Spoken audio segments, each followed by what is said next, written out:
Hi friends, வணக்கம். எல்லோரும் எப்படி இருக்கீங்க? நேற்று சண்டே ஸ்பெஷல் லஞ்ச் போடலான் இருந்தேன். ஆனால் டைம் இல்லாதனால இன்றைக்கி போடுறேன். அது மட்டும் இல்லாமல் நேற்று எங்கள் வீட்டில் நான்வெஜ் கிடையாது. ஆனால் நான்வெஜ் இல்லைங்கிற ஒரு ஃபீலிங்கே இல்லை.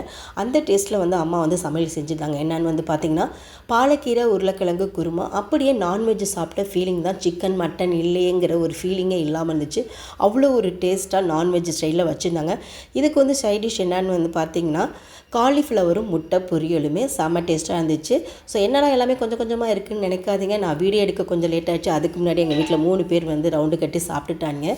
ஸோ இப்போ நம்மளோட டைம், அதனால் நான் சாப்பிட போகிறேன். அதனால தான் வீடியோ எடுத்திருக்கேன். இது பார்த்திங்கன்னா, அந்த பாலக்கீரை குருமாவுக்கு இந்த சென்னக்குன்னி மசாலா செம்ம டேஸ்ட்டாக இருக்கும். காரச்சாரமான சென்னக்குன்னி கருவாடு தான். வெறுதாவே சாப்பிட்ருவேன் நான்லாம்.